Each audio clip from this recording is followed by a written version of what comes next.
Okay, so this weekend I got a chance to get out to the Ducati-Experience tour that showed at European Motorsports in Pittsburgh, Pennsylvania, which was fun. Got a chance to get out and ride the 959, which was really the only bike. I think there's only like two bikes this year that I really want to ride, maybe three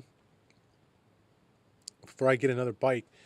I was looking for something with a somewhat better fuel economy than my 12R, if not another 12R, which I wouldn't mind getting, but I thought I'd try, look around, and see if I can find something relatively contemporary that had the power, acceleration, especially the low-end power, off or near idle of my 12R, but got better than 30 miles to the gallon like it did, and didn't weigh 550 pounds like it did. Though I kind of have the sneaking suspicion that the best deal is still going to be a 12R. It's still going to be the cheapest bike that's good and fast and all that good stuff, and with the small penalty of it being a little heavier than I want it to be, plus somewhat older, and it doesn't have the newer technology like ABS. So anyway, the one bike that I'd really kind of sat on in terms of not getting a chance to ride it, but wanting to ride it before I'd made any kind of decision, was the 959. I was impressed with the 899. I was impressed with the 1199, but I thought the 1199 had a too large of a back tire, and a back tire just really kind of threw the balance off. I really didn't like the way it cornered because of that extremely high imbalance between the heavy and wide back end and the light and narrow front end. It's kind of like you put a drag, a dragster tire on the back of a bike, and then you have like a bicycle front end. Is kind of like the imbalances. But it's a really nice bike for going fast in a straight line. It's a wonderful bike. The 1199 is a wonderful bike for just sitting it up straight, crank a throttle open in first gear, just goes whoosh, just takes off down the road. The nice explosion of sound, and next thing you know, it's doing 75 miles an hour, which is a nice speed to top out first gear at, because it's not highly illegal at that speed. It's not like a leader bike that in first gear you're doing 100 miles an hour, which is ridiculous for two reasons. One, it has almost no power off idle. Most of them don't have any power off idle. The leader bikes don't. And so you end up having to ride the bike and slip the clutch a lot, and all kinds of nonsense to ride it at regular street speeds, like 30, 40 miles an hour. But when you do get on the glass, when you do start moving the bike, it runs up to triple digit speeds before you run out of first gear, which is ridiculous. It's just too much gearing for the street. And the one thing I liked about the 1199 is it wasn't geared so ridiculously long as that, and I didn't think that made any sense. So that was nice about it. But the other problem is that you throw away, I think, the handling, even the neutral handling of a bike like an R1 or certainly a Gixxer, a GSX-R 1000, to get that extra acceleration and that lower gearing, because it has to have, at least the 1199 ships with the 255 rear, as opposed to 190 60 gear rear, like most leader bikes do. And I understand that there are probably a few leader bikes now like that may be coming with the 200s, but normally you don't see that in a leader bike because of the effect that it has in the handling. My 12R had a 255 rear end, but it also weighed 100 pounds more than, say, a Gixxer 1000, and so it was much more balanced, much more neutral in terms of the handling. So I was trying to find something that was better overall in terms of both the handling and the acceleration, but it had the same acceleration, at least, or close to it, as my big, fat, and heavy and long 12R. That would justify buying a newer bike than the 12R, and buying another 12R that was in better condition than the last one I got. And the only bike that was really intriguing me, because I've ridden the Gixxer 750, found it to be okay, but not really all that quick. And I'd ridden the leader bikes, like the Gixxer leader bike, the R1 and so forth, and found them to be okay, but not really all that fast, and geared a little bit long. Although I think the Suzuki's a little bit of an exception because they tend to gear the first gears down for that reason. The first and second gear are geared kind of short to solve this problem. They still are just okay. They're really all right, you know. And so I was intrigued by the Ducatis because the Ducatis naturally have more torque at the same RPM. And I was intrigued by the 17 GSX-R because it has the variable valve technology. And I was still intrigued by the Busa because while the Busa is somewhat slow handling, it still has good power at the low end. And I was intrigued by the 14R, which has, you know, great power all over the power band, but it's really a big, fat, and heavy bike in terms of length. And it does turn, you know, like the Titanic. So I'm really kind of fishing around. I just wasn't really finding a better bike than the 12R. And the Monster was interesting. The Monster is definitely an interesting bike, but I don't think it's really sporty enough. It's okay. It's one of those bikes where you really want to cruise on it more than anything else. It's got good power, it's got good legs, and it's fun to ride first and second gear, but I'm not sure it's the kind of bike I want to ride on back roads. And it's certainly not the kind of bike I would want to ride on the highway for a long time because it's too upright and there's no wind protection. So the 899 kept coming back on my radar, and the thing is, of course, the 959 is a better bike than the 899. At least, hopefully, it was. But the 959 had a longer stroke, which made it seem like it would be more lumpy. And also, I wanted to see what other changes were going on with the 959 versus the 899. And I can tell you, haven't ridden a bike. The longer stroke definitely gives it more of a thudda, thudda, thudda, thudda kind of feel than the 899. It's definitely a more rugged, rumbling kind of ride. There's somewhat more vibration. There's, you know, you can feel the vibration a little bit more on the 959 than you could on the 899, which is really kind of smooth. But the big difference is in the clutch engagement on the 959. While it's still a little bit late, it's nowhere near as light and as abrupt as it was on the 899, where 1 second the clutch was in and the next second the clutch was out, and it was very easy to stall it, almost too easy to stall it, and it just was a little bit too, you know, flimsy and light. The 959 is more of a normal clutch. It's still a little bit out there in terms of the engagement, and you still have to give the gas, you know, give it a little bit more gas than you normally would on a bike that has more low end power. But it's not all that hard to ride it. It's not that big of a problem, and it's certainly much more normal. And the handling is definitely better balanced. I certainly like the fact that the handling was better balanced with the smaller 190/60 series tire on the 955 than that big 255 on the 1199. Now, while I can appreciate the power of the 1200 and certainly appreciate the power of the 1199, which was a really nice bike to ride fast, you get on first gear and get offline and just whack the throttle open and the bike would just go, pew, just take off down the road. And next thing you know, I mean, shoot off like a bullet, literally. The next thing you know, you're doing 75 miles an hour in that bike.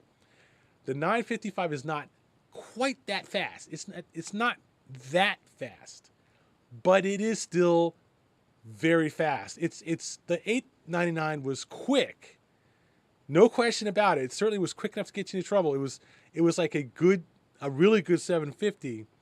The 959 is right in that sweet spot where it's fast enough to get you going to whatever speed you want to go in almost no effort, no time at all.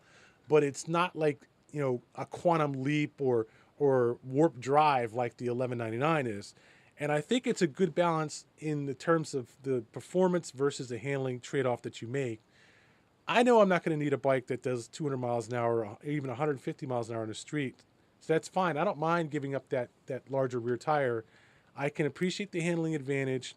I can appreciate the riding position was nice. You know, a good, solid sport bike riding position without being too low. What I really liked and I ended up loving on that bike was the sheer fact that I twist the throttle and would take off like a rocket. I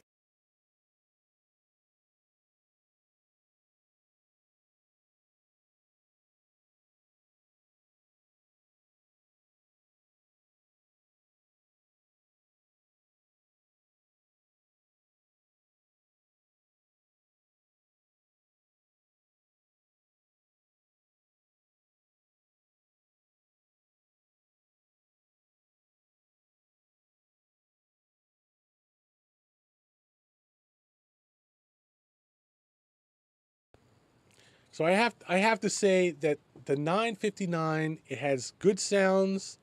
It does have a good riding position. I thought if anything the two downsides was an EBC1. It was too much engine braking, enough to get the back end skipping if you weren't careful when you close the throttle. And certainly I thought that the front end was a little bit slithery on the braking. And if you braked while turning to the left with the front wheel, you did a little trail braking. Turning to the right was okay, but turning to the left was a little bit slithery. You could feel the wheel skipping and sliding around a little bit. But it was good that you could feel it. That was a nice thing that you could feel it doing that. And the other thing is that the turning circle is not the best. So you kind of have to be careful when turning that bike. The steering lock is so tight that it can catch you if you're not careful, and that the steering simply won't turn enough if you rely on a large turning angle or a steering head angle to turn at slow speeds. That's going to get you into trouble with this bike. This is one of those bikes where you kind of have to power it around turns, and you have to be a little more aggressive, and the bike is going to take a wider turn than you really want it to, because it's just really hard to get it to do a snap turn at low speed. So it does require a little bit more room and a lot more caution when making turns at low speed. Other than that, I thought it was a wonderful bike. Obviously, it looks great. Obviously, people talk about the heat, and I don't think that was that much of a problem with the bike any more than with any other bike that gets hot.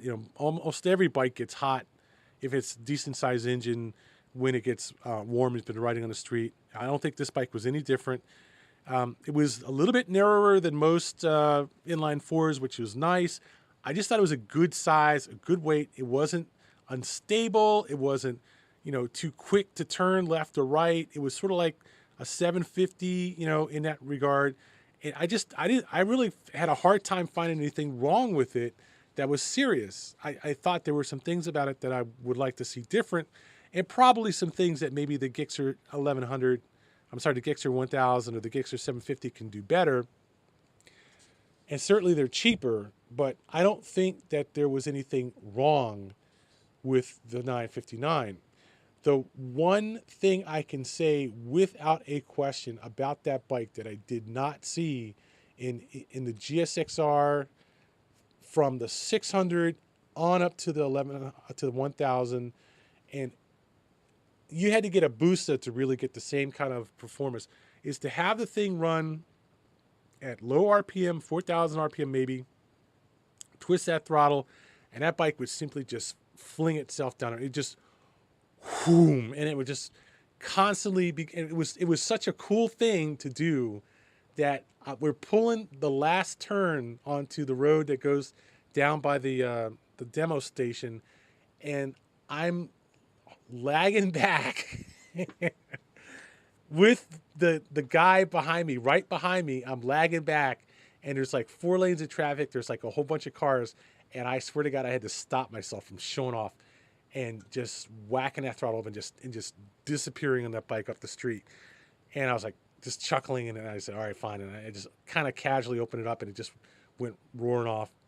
But believe me, it took me about 10, 15 minutes of riding that bike to get to the point where I was just enjoying the living hell out of just driving it in a straight line and running it right up the road. But the cool thing about it is it had the handling, it had the frame, the chassis, the suspension, the tires, the brakes, to be a good road bike, a good turning bike. Behind that, okay, it wasn't a one-sided affair like the 1199 was. It was a good all-around, well-balanced road sport bike. Good all-around bike, and not too expensive either. Now, the Super Sport is supposed to be in the same vein, but what I did notice about the Super Sport is while the Super Sport S has Olin suspension and possibly slightly better brakes, I think there was something funky going on with the brakes, the mounting of the brakes on the Super Sport S than the 959. It also has a flatter torque curve, which is much more like, say, a FZR 600, or something of that nature. Very flat, nice mount in the middle.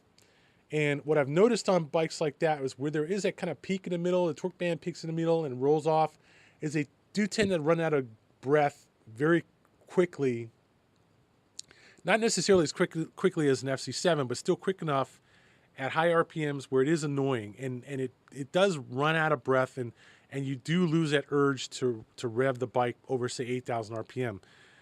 The 959, it sort of naturally stopped revving it because it was going so fast by the time I got to 8 or 9,000 RPM that I just naturally stopped revving it in first gear. It would still do, 55, 65, 75 miles an hour comfortably in first or second gear before it ran out of breath. And certainly on local streets, that bike is plenty fast. I don't know if I would say it's plenty fast racing it up and down mountains on I-76 or 68 or something like that.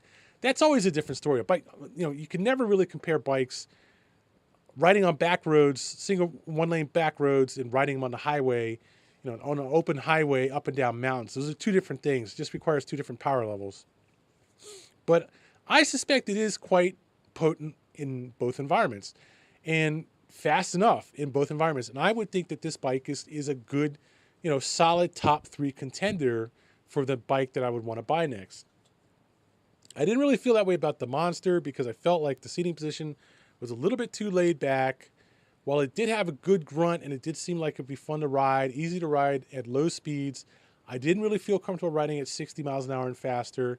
And I don't really think this is the kind of bike I really want to ride for a long distance on a highway at any speeds like 70, 80 miles an hour. But I thought it'd be cool to ride as a backroads bike, 40, 50, 60 miles an hour. Certainly would have that under control, and I think it would be good for that. Riding around town, fine, if you didn't worry too much about the handlebars because they are kind of wide. And that's another advantage of the 959. The handlebars aren't wide. They're reasonably, sport bike wide, but they're not super low, so you don't spend your time on your hands and knees like you would on, say, a R6 or an R1. It's not nearly that low. It's significantly more upright. It's not even as low as a Busa, I would say. It's not quite as high as the 1199 is, but the 1199 is not all that high either in terms of the bars.